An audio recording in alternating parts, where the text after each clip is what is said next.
Hello, everyone. My name is Cameron Cowan. This is the Cameron Journal Newshour. Happy Monday, everyone. We had the weather here was so good today. It was bright. It was sunny. It was warm. I had to go out and run errands. I had the windows on the car, the moonroof open. It was glorious and lovely, and I just can't get enough of it after this winter and this snow and this cold and everything else. Welcome, welcome, everyone who's joining. As you know, my name is Cameron Cowan, and every Monday I wrap up your week's headlines for you with a little bit of commentary and some news stories and all this sort of thing. It's been a fun week. Welcome to March. If you are not subscribed to my newsletter that goes out every Saturday, please go subscribe at CameronJournal.com.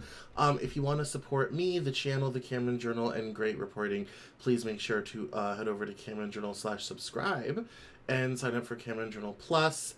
It's only $5. I don't really talk about it enough. I should talk about it more. It's only $5, and you get to support the Cameron Journal and great reporting and shows like this. This week is going to be good. Tomorrow I'm back on with Jesse Hirsch and David Beckemeyer on David's channel Outrage Overload, and we're going to be talking about the future of journalism and the Democratic Party and the media information environment and all this type of thing. We've been in a bit of a group chat and talking about it, and it's going to be a little bit controversial, but look out for that tomorrow. I'll post it after we do it. But if you want to see when I'm on, check my socials. So you can find all those at the top of CameronJournal.com as well. If you are watching the News Hour and you don't like where you're watching or want to watch somewhere else, make sure to head over to CameronJournal.com/newshour, because not only is there an ongoing updated playlist of all the latest shows, which is handy to have, but there's also links to all the channels where I go live. So if you're watching on YouTube but would rather watch on Twitch, or if you're watching on Twitter but would rather watch on YouTube, that's the place to go to find everywhere I am. Thank you, everyone, for filing in. I appreciate it. Today I usually give about 5 minutes at the top of the hour for people to join, and today I just dove right in because we have a lot of news stories, and it's the day after late savings time. I'm a bit tired. Today I got up, I was ready to seize the day, carpe diem, and I carpe diem to right back into bed after doing a bunch of emails and phone calls this morning. So I ended up taking a little bit of a midday lie down and then got up and seized the afternoon. So I conquered the morning, rested the midday, and then conquered the afternoon. So, but, yeah, so it's been a good Monday. I'm ready to wrap things up for the day, though. So this always kind of punctuates my day, and that's why I like doing it. And we have a good gaggle of news stories this week. But before we start that, I want to dive in to a couple topics. One is the absolute decimation of the stock market.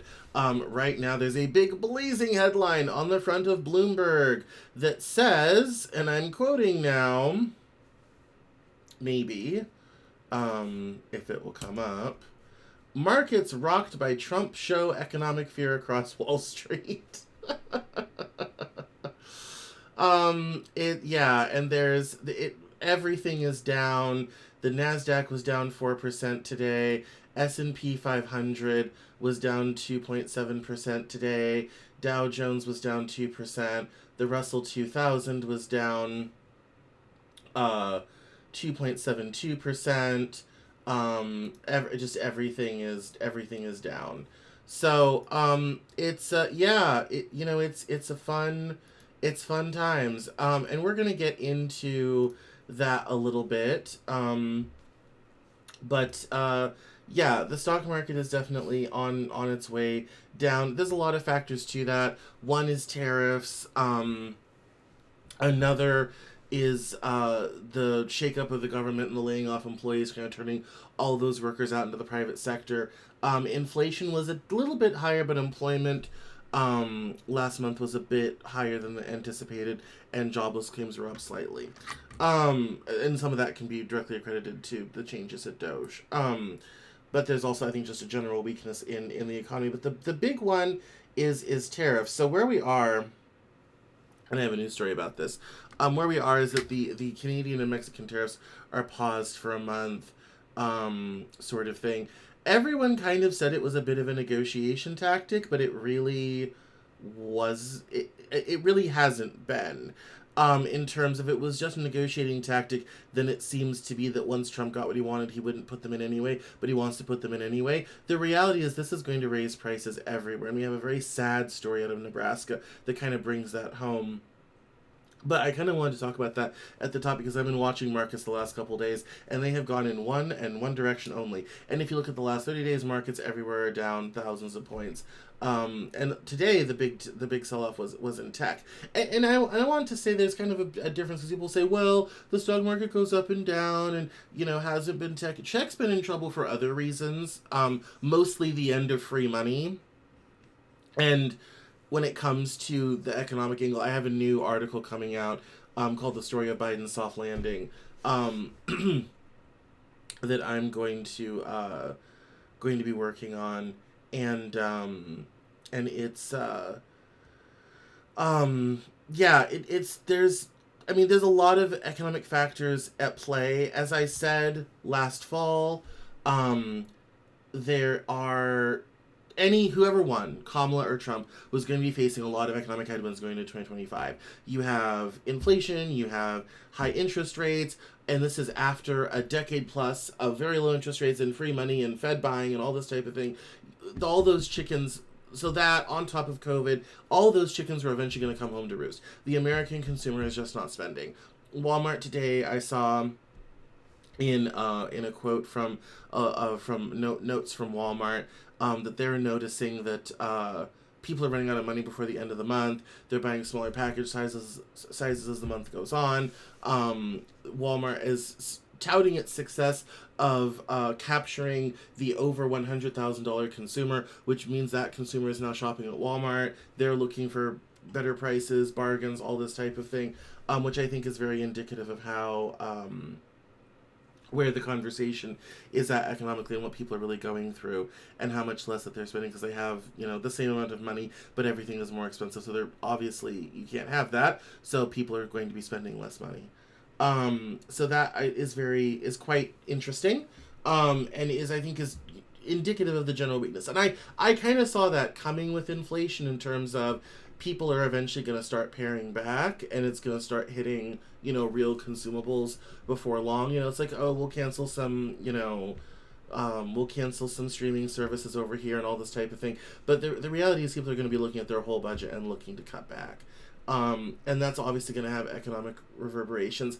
If you pile tariffs on top of that, which will raise the price of pretty much everything, especially out of China, who's one of our second biggest trading partner behind Mexico, then the price of everything will go up because, as a friendly reminder, it's not the exporting country that pays the tariffs, that's us.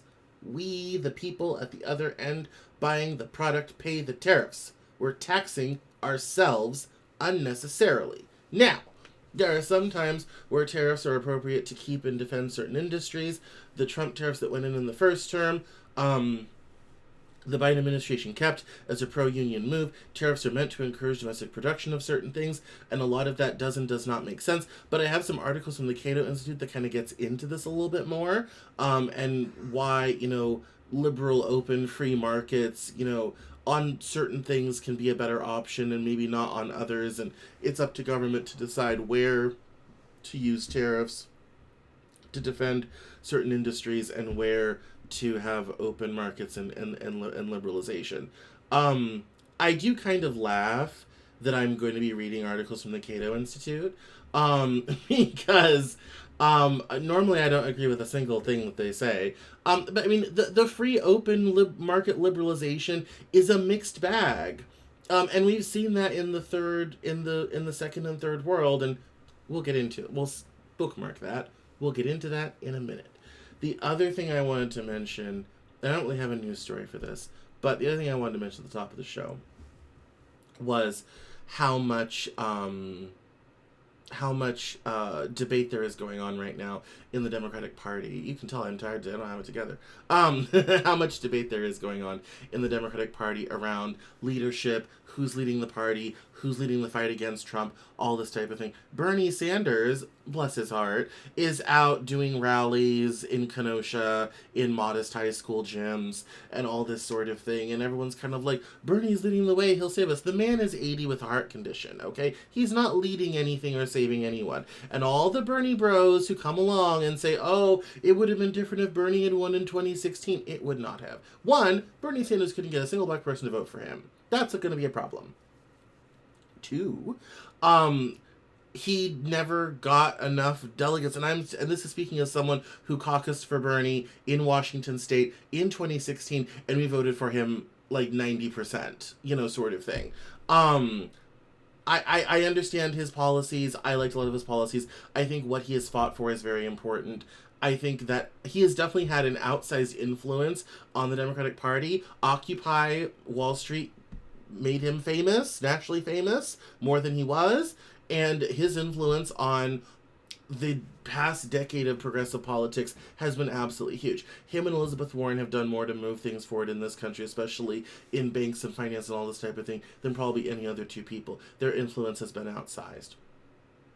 So, I'm not saying that Sanders hasn't been an important part of the movement, and certainly an important part of taking on millionaires, billionaires, and the tax, under-tax situations, and how under-taxed the wealthy are in this country. The only reason you know what the phrase 99% means is because of Occupy Wall Street and Bernie Sanders, who became the champion for it all, and who saw his moment of a national protest in 2011 and seized the day.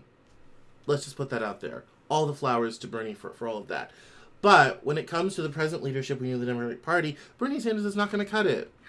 It's just not. That's not the moment. That's not who we need right now. What I think is rather interesting, and I've kind of said this before, and people kind of laughed at me when I said it, is I said, what the left is really looking for is the left-wing Donald Trump. Someone who is out there all the time, never goes away, and who's always trying to, promote his agenda and his point of view. People are looking for a touchstone in this moment. They're looking for someone who's going to come along and is going to, lead the charge and lead the resistance and get them out into the streets and all this sort of thing. And it's not coming. There's been multiple articles, and one of them was from David Sachs, who said, there's no savior to save us. It's just us, sort of thing.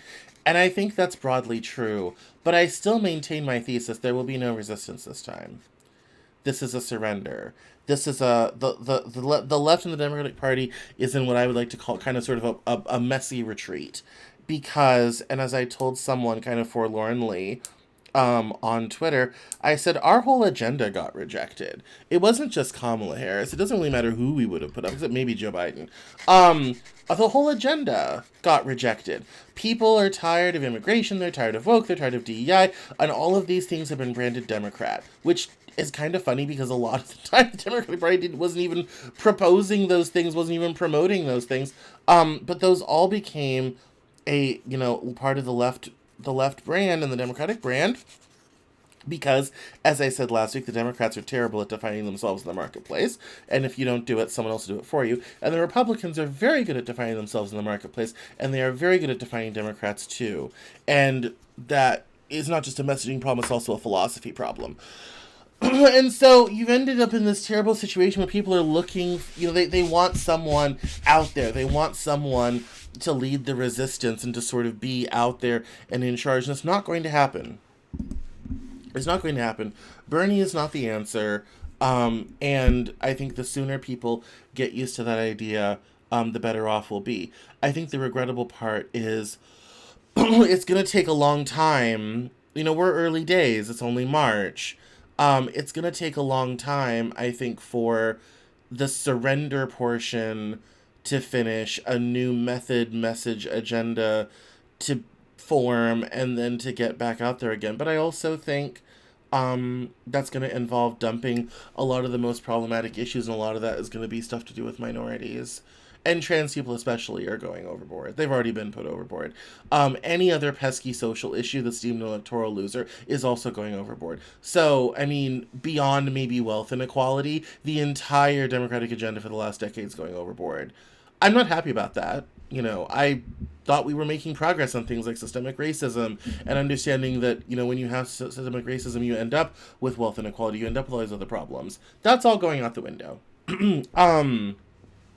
And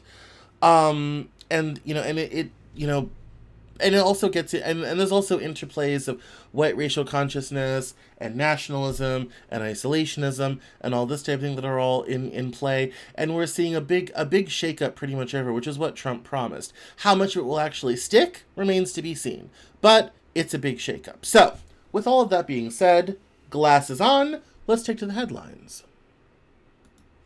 All right, here we go, and switch, and there we are. So the first story I want to kind of dive into is this story from The Nation that I actually wasn't planning on doing, and I found right beforehand, because I did all my prep in the morning, before my midday nap. And it was why Democrats are losing my generation, i.e. Gen Z. And hint, it's not because they didn't go on Joe Rogan. And the part that I found kind of most interesting, so the thesis of this article is, you had, in the after the 1972 political realignment, where Democrats were the party of civil rights and black people and all this sort of thing, Democrats tended to have this brand of they had, the youth vote, and that gave people long-term hope. But as this article points out, that was only kind of sort of true a little bit in the 70s and 80s, but never really was true. And then this part was kind of what's very interesting. And it says here, so let's look at the most recent time Democrats surged among the youth. What caused 2000-era Democrats to lock down young voters in the first place? It's a relatively simple answer. George W. Bush. True. Although Bush, as stated before, performed relatively strongly with young voters in 2000, voters under 30 ended up being made the sole age group he outright lost in his narrow re-election victory 4 years later. Notably, this was not because John Kerry pulled off some kind of ingenious proto-Joe Rogan new media strategy to win them over. In fact, young voters actually found Bush more personally likable than Kerry. What turned them off from Bush was his actual record, especially on the economy. Although there was no shortage of discontent about the Iraq War and the prospect of a potential draft, the voting youth in 2004 cared first and foremost about their wallets, and they broadly saw their job opportunities as mediocre to bad, and it would get worse. This led them to be anti-Bush in a way that other generations simply were not, and it began a long trend of liberal strength among those under 30. It would only be in 2008, however, when the bottom truly fell out for Republicans in the youth vote. Obama won young voters in a complete landslide, and he did so for reasons beyond his off-cited youth and innovative campaign tactics. Although Obama was more effective at reaching young voters than McCain, he also benefited from the fact that the cohort had become significantly more left-leaning than practically any other age group over the course of the Bush administration. After 8 years of failure and amid the biggest recession in 80 years, they had become extraordinarily supportive of the government intervention in the economy, nearly unanimously opposed to the Iraq War, and were far more likely to describe themselves as liberal than any of the generations before them. That's us, we millennials. In addition to all of this, they were also the most diverse age cohort by far, the fact of which made them naturally favorable to an Obama campaign that did extraordinarily well among black and Latino voters. All of these factors would stick over the next 4 years of Obama's presidency, allowing him to once again decisively carry the youth vote in 2012, albeit by a reduced margin. As in 2008, the new class of youth voters in 2012 held attitudes that were significantly to the left of the rest of the population. Looking back now, it's hard to see why this was the case. To these new voters, conservatism was defined by the failed presidency they grew up under, while liberalism was represented by the young, hip, charismatic leader who fought against it. Economically, the challenges faced in a high unemployment post-recession job market naturally oriented them towards liberal policies. Culturally, their values of acceptance put them at odds with the socially conservative GOP. Their experience watching repeated foreign policy catastrophes made them more skeptical of hawkish Republican positions than their elders. Had Democrat elites chosen to meet this class of voters where they were, they might have had a much easier time dominating the youth vote for years to come. But Democrats didn't meet these voters where they were. Instead, they went backward from Obama by rallying behind the more centrist, establishment-oriented Hillary Clinton. This move sent young Democrats, who at this point represented young voters more broadly, rallying strongly in the primary behind self-declared socialist Bernie Sanders, whose focus on economic issues matched their concerns far more closely than Clinton's potpourri of hawkishness and cynically deployed identity politics. Although Clinton and her campaign worked relentlessly to outflank Sanders on cultural issues, her efforts hardly made a dent in his support among his pocketbook-focused youth base. youth base. Had Clinton gone on to significantly regress with young voters in the general election afterwards, there would have been an obvious explanation as to why. While Obama and Sanders represented a new politics of outsider energy and economic liberalism, it could have been said Clinton didn't, and young voters rejected her because of it. But in the end, she didn't. Even after her failure to win over young voters in the primary, and even as she shed support from countless traditionally Democratic areas, Clinton still handily defeated Trump among young voters in 2016. 4 years later, an even older Biden would do the same, also handily winning young voters in the general election after also losing them by dramatic margins to Sanders in his primary. Clearly, a great number of youth voters were able to hold their noses and vote for an establishment Democrat they did not necessarily like when Trump was the alternative. Why did things change so dramatically in 2024? The reason is that the failures of the Biden era changed everything. To understand how, put yourself in the perspective of a voter of my age, i.e., someone born in the early 2000s. When we grew up, the Democratic Party was defined by a charismatic leader who oversaw a growing economy and ended his term with strong approval ratings. When we came of age, we came to know a Republican Party defined by an unpopular, flailing Trump, whose weak leadership defined the most traumatic period of our lives, the pandemic. We had never known a popular Republican president or an unpopular Democratic one. When Biden's administration burst into flames, it marked the first time since Jimmy Carter that voters our age came to know Democrats through an administration under which their standard of living declined, and the retrospective evaluations of Trump's first term turned positive. It marked the first time since Reagan that young voters could look back on a Republican administration they knew wasn't objectively hated. The dynamic that had dominated the way people our age understood politics for 20 years had been completely reversed for us. Operating with the limited frame of reference available to us, we then swung strongly towards the same exact candidate that people our age rejected decisively in the prior two elections. What can be done about this? Did Biden's failures poison the will for his party among Gen Z in the same way Bush's failures did for Republicans with millennials? History indicates that there's a chance that it could, as millennials were far from the only generation to have their lifetime views shaped by politicians they grew up under. As the New York Times reported in a fascinating 2014 study about the influence that someone's birth year has on their politics, there's almost a century of data showing that political sentiment is profoundly influenced by first impressions. According to the study, most voters who were born in 1941 came of age under the popular President Eisenhower gained lifelong pro-Republican views. Those born in 1951, meanwhile, were substantially more liberal throughout their lifetimes as a result of the combined unpopularity of the Vietnam War and Richard Nixon. These trends only continued in future decades. From the Gen Xers who grew up under Reagan having Republican leanings all the way to our aforementioned Bush-scarred left-leaning millennials, it is, in the worst-case scenario for liberals, Biden could have had the same kind of long-term impact on Gen Z that past unpopular presidents have had on the young voters who saw them fail, turning our age cohort into relative conservatives for decades to come. And given given what we're talking about with leadership in the party and, we need a new media environment and disinformation and misinformation, I found this refreshing because it was like, no, it's actually not that complicated.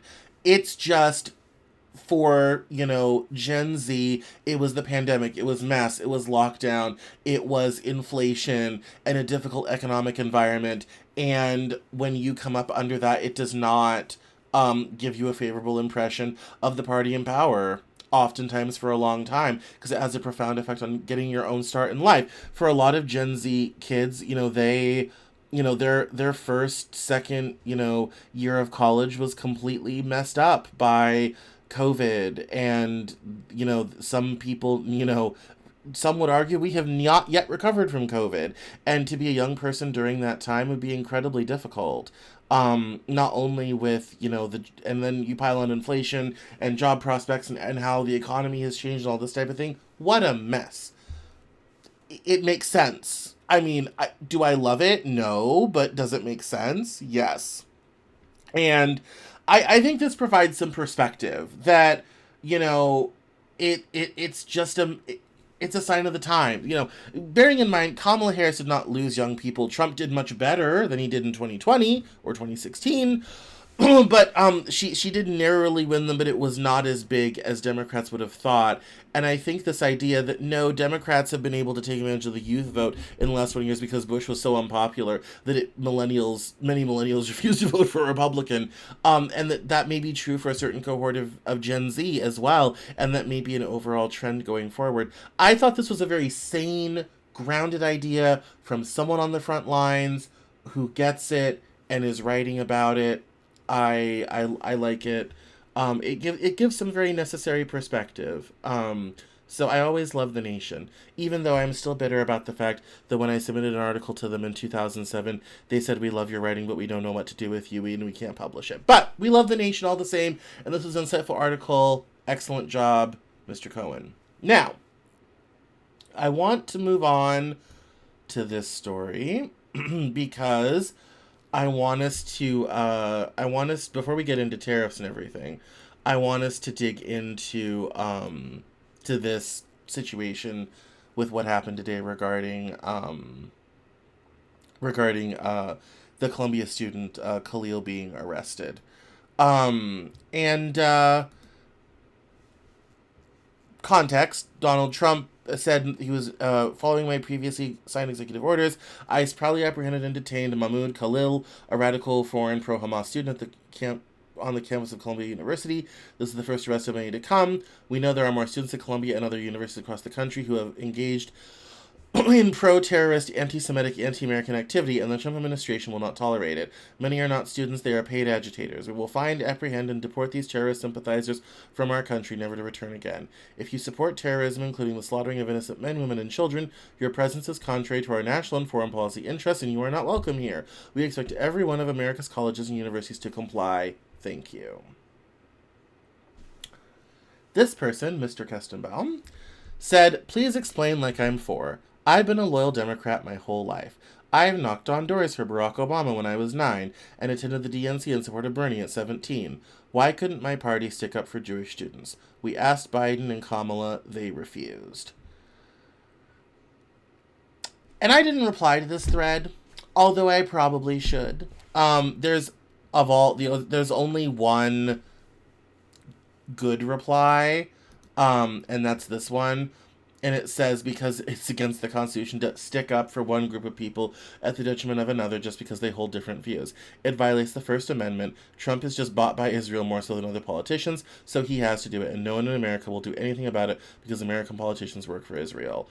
That's not entirely true, but I like the vibe. Everything else is they hate Jews, they hate Israel. Dems are sold their soul to the woke anti-Semitic left. Everyone is, there because they're anti-Semitic, mass off. Everything else is just, oh, well, the Democrats are anti-Semitic. This already happened in Britain with the Labour Party. This whole charges of anti-Semitism already sort of, rocked the Labour Party sort of thing. And it got rid of Jeremy Corbyn, but it didn't do much else because it's simply not true.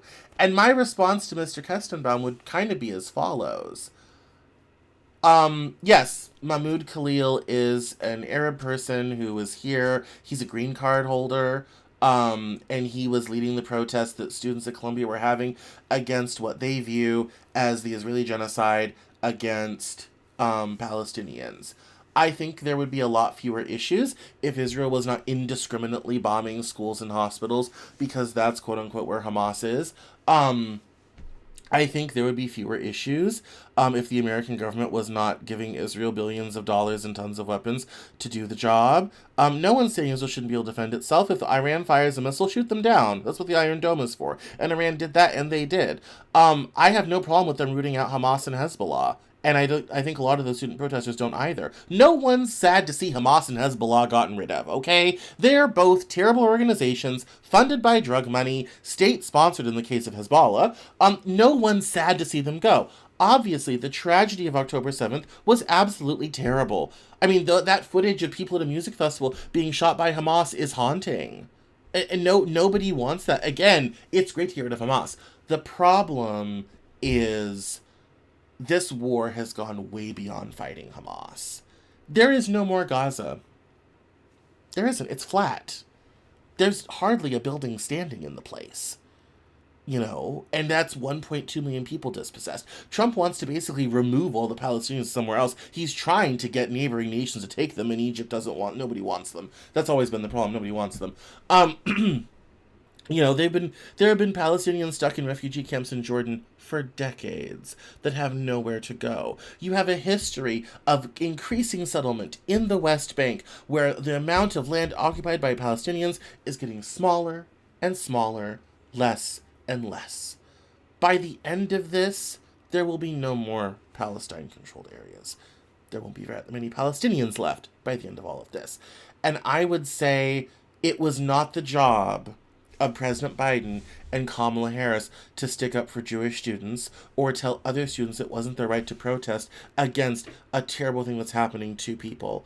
I think one of the things that is very different that people do not understand is a lot of younger people have a very different view of the conflict in Israel and Palestine than older generations did.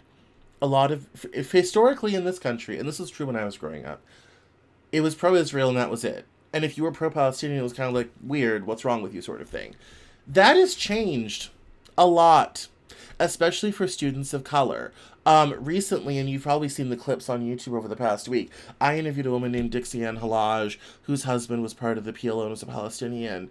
And she, in this book, uses her husband's writings to put together a book about being Palestinian, all this type of thing. She tells the story about how they were unable to go home. That's why I titled the episode "Unable to Go Home." And it's a quite difficult thing to be in your own country where you grew up on a visitor's visa because someone else says you can't be there anymore. That, I don't mean to pull this card, but that's what happened to Jewish people in Germany. Like,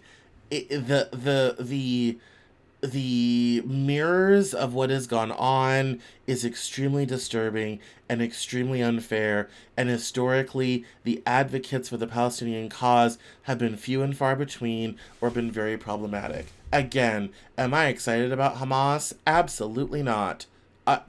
I'd love to see them destroyed. Good riddance. We do not need one more terrorist organization around here. But just because you're protesting on the side of real-life, everyday Palestinians, some of whom I've met, one of whom I've had on the show. There's a great interview from a woman who put together a book of poetry from Palestinian writers in Ramallah that was absolutely haunting and gorgeous, and I loved it, and I just want to go there. That is not the job of the government, first of all, to restrict someone's First Amendment rights. But second of all, it's not the job of Biden and Kamala to say, oh, please don't protest this terrible thing because Jewish students are made uncomfortable. And it wasn't good, some of the things the Palestinian protesters did against Jewish students, attacking them, blocking them from going to class. That wasn't great. But I will say, when it comes to college campus protests, you have to have a certain amount of willingness to go into the breach. When I was in college, and I told this story on Twitter over the weekend, when I was in college, every spring, there was a religious group that would come to our campus, and they would set up signs showing graphic pictures of abortions. I'm talking really dark stuff, very violent stuff, of how abortion is done, what it looks like, all this type of thing. We did not get them thrown off campus. The administration would not restrict them from being on campus. We protested, is what we did.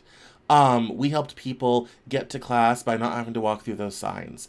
We did what it took to get through that and made our voice and our opinion on that matter heard. That's how that should have gone down.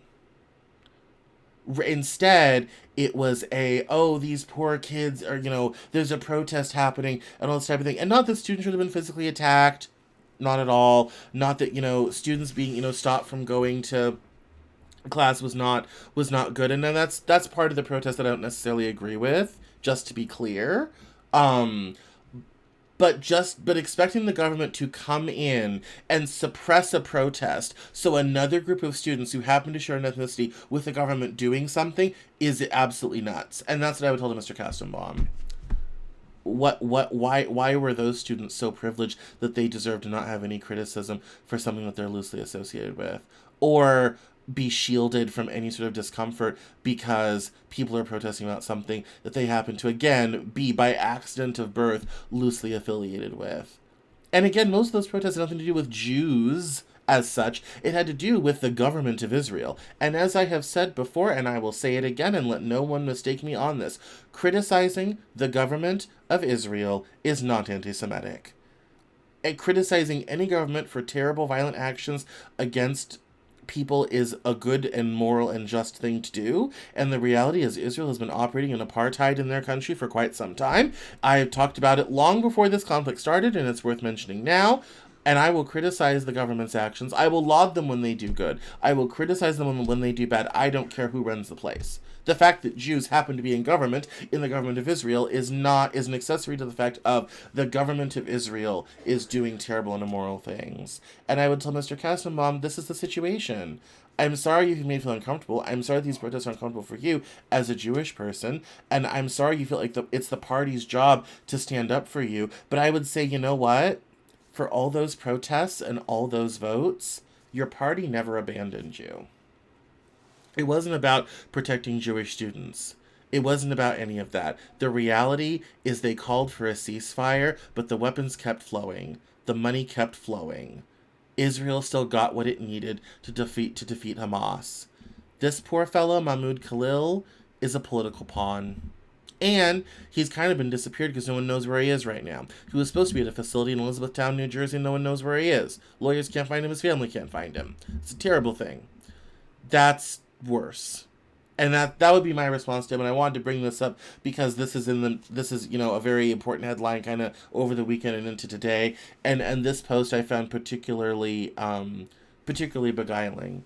And so it's a very sad situation, but it's not the government's job to stop protests and stop freedom of speech so one group can feel better. And in that way, even though I don't agree with it entirely, Mr. Nolan's entirely right. And it has nothing to do with the anti-Semitism of the Democratic Party. If we were so anti-Semitic, why is Bernie Sanders still running around? A lot of influence for someone who's Jewish. Oh, let's move on. Let's get into... That's an economic story. What's this one? Oh, that's the Russian asset story. Let's do Russia first. Okay, so... when it comes to... when it comes to the Russia narrative. So, one of the things I noticed on social media over the last week is how the Russia narrative is kind of popping back up again. Let's shut that down, okay? People are saying that Trump has been a Russian asset for 40 years by the name of Krasnov. The evidence for that is pathetically bad. That's not a thing. And the reason I wanted to go through this thread was to kind of talk about what part Russia has had in Trump's political career and what it hasn't. And there's a lot of... this thread is kind of emblematic kind of the problem with the Russia narrative is over the last several years, there was all this whole big investigation into Russia, all this type of thing. And as it turns out, is Trump a Russian asset himself? No. Did Trump benefit from Russia's information campaign in 2016, 2020, and 2024? Absolutely. Russia's information campaign kind of works in both directions. They're all about kind of dividing American society. They're all about kind of pushing people away and farther apart to cause political discourse. But in this case, in 2016 especially, between the FSB and Cambridge Analytica, a lot of that was benefiting the Trump campaign in opposition to 8 years of Obama. It did not work as well in 2020, interestingly enough. But we know that the FSB does this because they do this in every election, particularly testing it out in Ukraine, but also in other former Soviets that Moscow wants to keep in its orbit. And so, kind of going through this thread, there's a lot of not great stuff in here, like Ivanka spinning in Putin's chair, who cares? Wendy Dang Murdoch hanging out with Ivanka and May Musk, no one cares. The money aspect of things is interesting because of what we know from Deutsche Bank. So, this is kind of interesting. But the sheer volume of Trump's financial entanglements with Russia also point towards the inescapable conclusion that Donald Trump has been, as Donald Jr. acknowledged publicly, financially dependent on Russia, and that in itself is a counterintelligence threat. True. We know that from the disclosures from Deutsche Bank and Trump's accounting firm, Mazars. And we have, there's other kind of stuff going on through here, including when the Russians were in the Oval Office in Trump's first term. And it is, the thing I want to highlight is a lot of people have gotten very unhappy with the whole Russia, Russia, Russia narrative. And I understand that it can get frustrating, but the reality is Russia is invested in having a certain person in the White House, and they benefit with Trump in office. Now, I think their information campaign kind of goes in multiple directions, but Putin, I think, is acutely aware of the fact that the Democrats are not his friend, and Hillary Clinton sure wasn't, and Kamala Harris was not on track to be any friendlier than the Biden administration was. And I think for the purposes of winning in Ukraine, which Trump is giving Russia the world, when it comes to sanctions and economic help and all this sort of thing, it's been a mixed bag. Now, while Trump has pushed for a ceasefire in Ukraine, he's not lifted Russia's sanctions against Russians, although Putin's trying to push for that sort of thing. So Trump ends up with kind of this mixed bag where people say, oh, well, if he was such in the pocket of Russia, why are the sanctions still there? Well, let's also look at what else he's doing. He's also basically giving up Ukraine because he has paused aid, which will allow Russia to make tremendous progress in trying to annex as much of Ukraine as they can before the treaty negotiations start. We have the Marina Butina thing, which is very much was a thing, and she was deported, arrested and deported. It's the whole Trump Russia hooker P-tape thing that Adam Schiff was talking about. I don't really have much credence to all of that. That's whatever. But this thread kind of goes through the whole thing as it was. And the problem with the Russia narrative is there are parts of it that have some validity, and there's a lot of it that isn't. Like this one, for example. One example among many is the report's findings with regard to the relationship between Trump campaign manager Paul Manafort and Russian intelligence officer Konstantin Kilimnik. There were people around Trump that definitely had too many Russian ties. We know Trump has financial ties to Russia, and we know people around around Trump had financial ties to Russia, especially Roger Stone and Paul Manafort. And so this thread, honestly, of all the stuff they posted, there's probably a few things that are true, but I think as the war in Ukraine winds down, as we move through this presidency, you're going to hear this narrative more and more. And so if you're someone who's closed off to the Russian narrative, I would encourage you to kind of reopen your mind.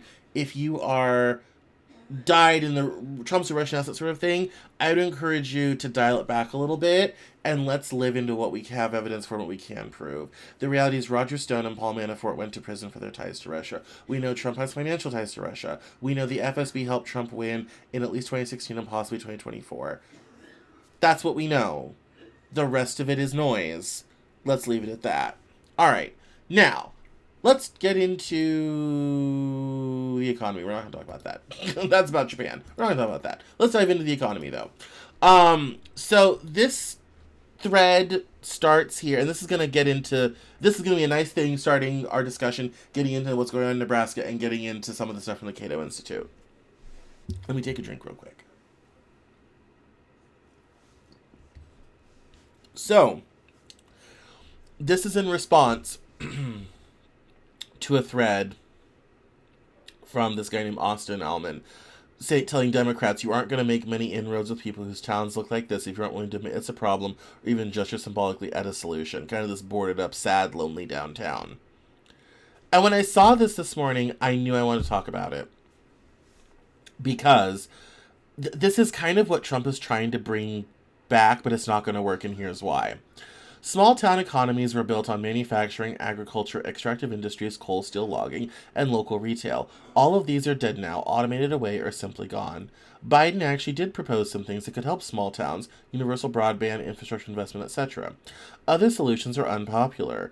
Immigration to counteract acute population loss. Remote work that enables white-collar workers to live in these places. Both face real cultural resistance from locals. Republicans have successfully capitalized on cultural issues to bring these areas into the fold, but they don't actually materially help them at all, and they often make it worse. No one can bring back the past. Most of these towns are gone for good, but maybe we could focus economic investment on small regional cities, providing at least a small hub within driving easy relocation distance for most people. People need a reason to stay. It's hard to give that. Even beyond the U.S., humanity has been slowly congregating in larger and larger urban centers for the better part of a millennia now. The best policy for a lot of these people is simply helping them leave. Make housing affordable in bigger towns and cities. Create apprenticeship programs to help those who need a new career. But no one wants to say that out loud. I have, for a while. I come from out west. Eastern Colorado has tons and tons of small, tiny towns that just aren't viable anymore. They just aren't. You know, little towns like Ovid and Holyoke and Yuma, where my grandma's buried, are just not practical anymore. They were for a time, but they're not anymore. And is that sad? Absolutely. Do towns sometimes dry up? Also, yes. I think it's harder here in the East because there's a town every 5 miles sort of thing. And so you drive, there's one person in this thread that says drive down US 51 and that's why Trump won.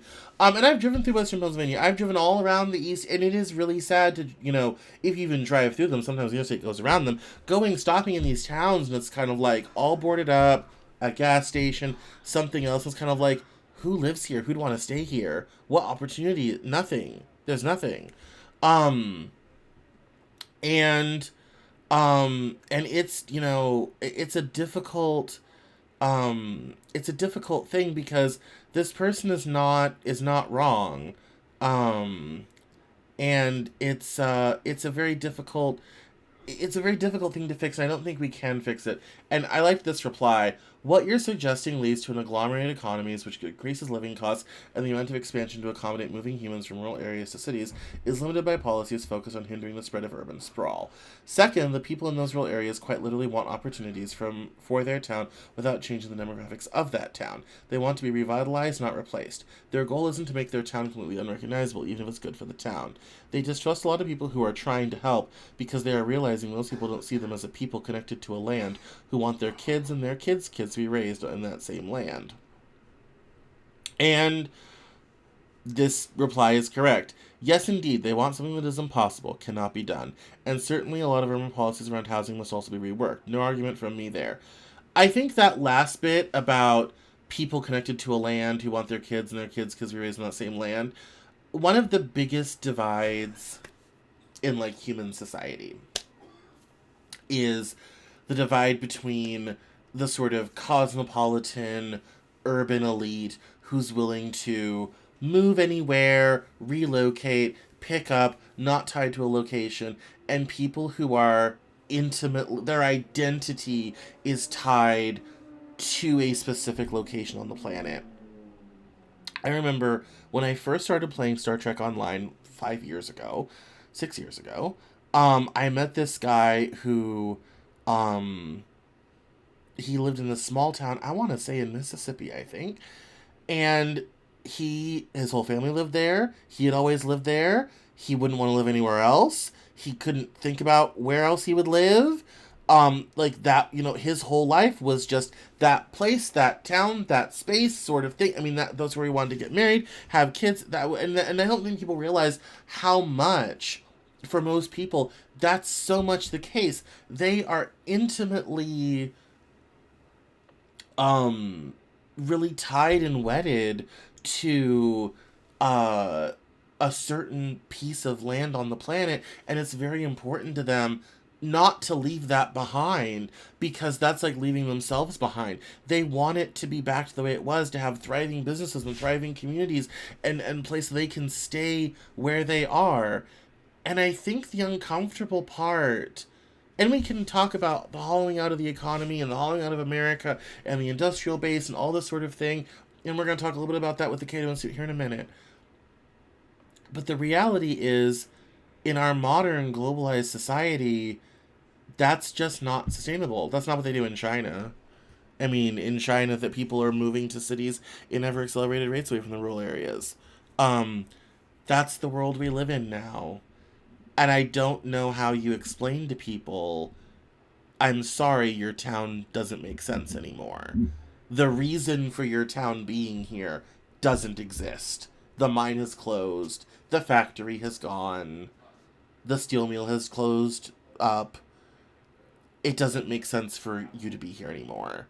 It's probably time to move to a bigger town, someplace else, and start over. That's a hard pill to swallow. Now, I think there are some people in Nebraska who are going to be swallowing that pill, which gets us into our next story about how the Trump tariffs might entirely bankrupt the state of Nebraska. Here we go.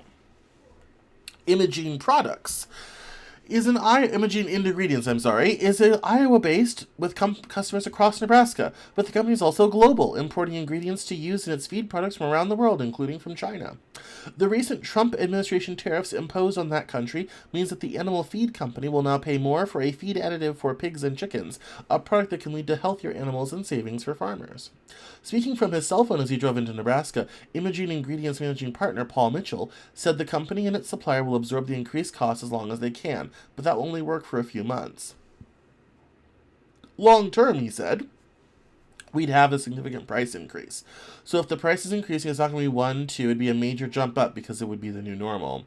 The blanket 10% tariff on Chinese imports was the Trump administration's first concrete move to impose tariffs on U.S. trading partners.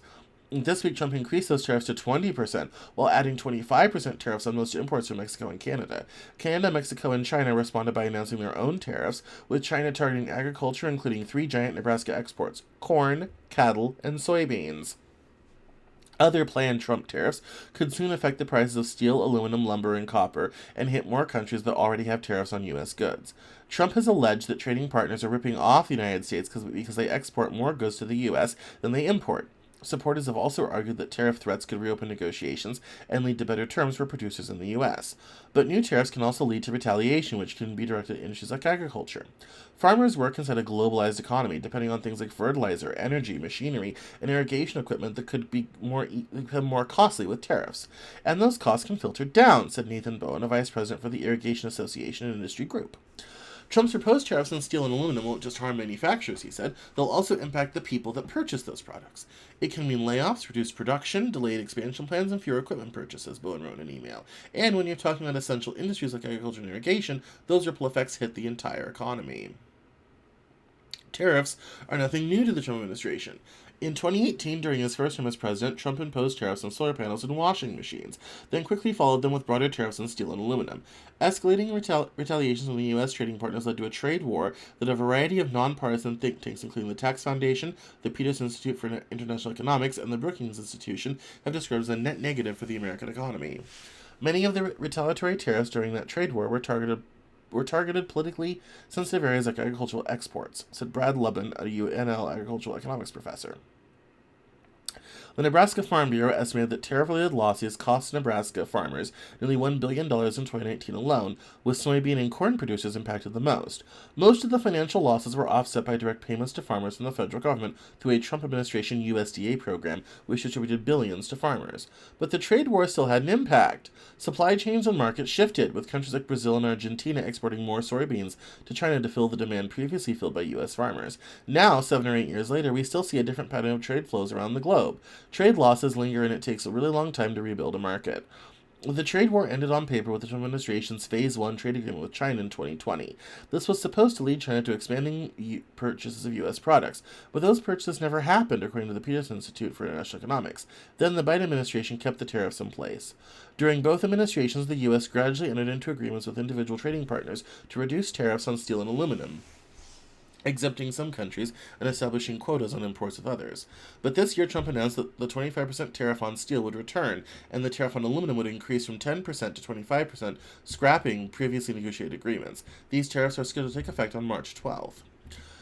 Manufacturers familiar with the 2018 trade war know to expect higher prices if those tariffs return, and it's likely to matter in Nebraska.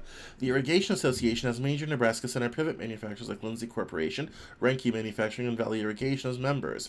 Nathan Bowen said that with the association, said the immediate impact of these tariffs would be higher costs. All this combined is a perfect storm with less investment in efficiency and productivity and a direct hit to businesses that keep farms running and create jobs in our communities.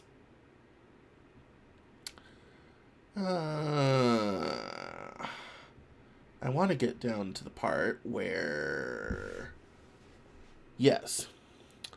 The state imported about $5.7 billion worth of commodities and products in 2022, according to trade data from the U.S. Census Bureau, and it exports even more, nearly $10 billion worth of agricultural products in 2022, according to the USDA. Led by exports of soybeans, corn, and beef. About $1 billion of Nebraska's imports in 2022 came from China, included products at every stage of the manufacturing process, raw materials like steel and rubber, partially finished items like electric circuits and gearboxes, and finished consumer products like clothing and laptops. Barring any exceptions, all will be subject to a 20% tariff. This is the line I was looking for.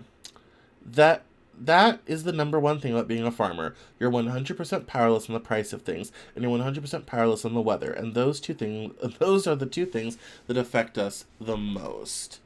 And that the situation, and I guess this article didn't get into as much as I thought it did. This whole situation with the tariffs and the decreased revenue, the state of Nebraska has reported that may lead to a significant loss in tax revenue for the state of Nebraska, and they have a significant budget shortfall because of that, and it could also get much worse. And I thought this was the article that said that, but it didn't. Well. Anyway, it was good to get into the details of how exactly Nebraska is being affected by it.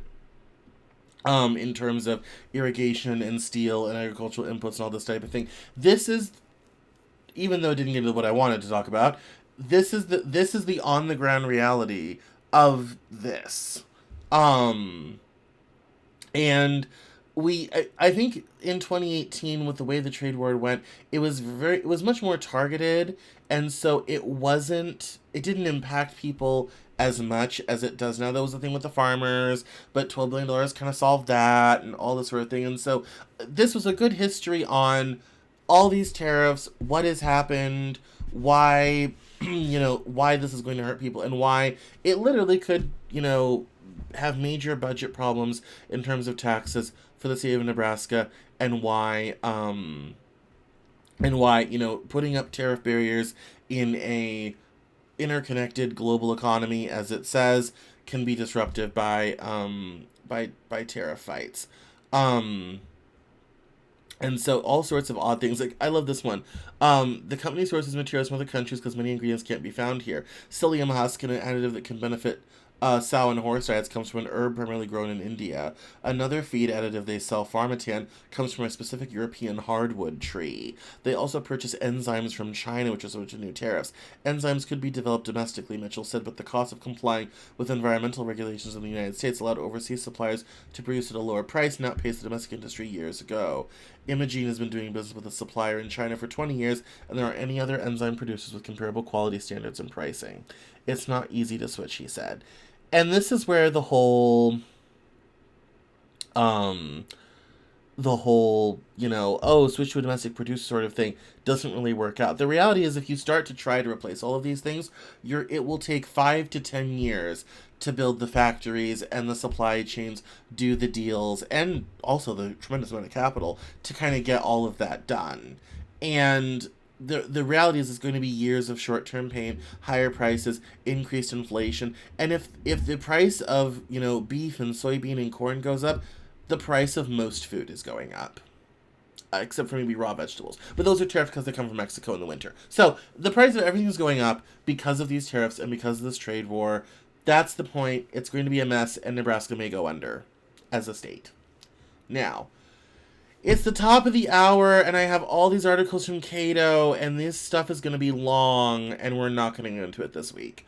But I'm glad we talked about the economics of the trade war and the small towns and all that type of thing.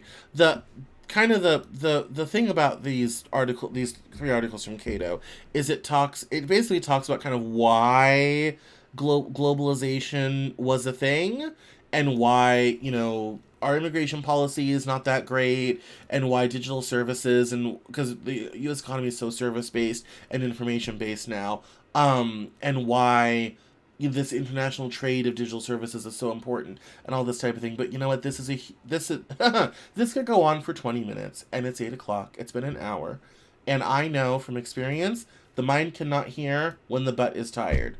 And I know everyone's probably super tired of all of this at this point. So I'm going to save the Cato Institute for next week. We'll dig into globalization, its whys, why it was important, and why, maybe things were not so bad. Although there's a lot of criticisms of globalization. I've criticized globalization. And part of the reason why all of those small towns died out is because of globalization, and a lot of, factories and things went elsewhere, and that's why those situations are in where they're at. But tariffs and a protectionist policy may not necessarily be the answer that we're looking for. So we'll dive into the Cato Institute and their whole thing next week. Those articles are long. They'll give me a chance to go find the specific parts I want to talk about anyway. So that's the Cameron Journal Newshour. Thank you all so much for watching. My name is Cameron Cowan. You can catch me on Twitter, Instagram, at Cameron Cowan. You can catch me on LinkedIn, also Cameron Cowan.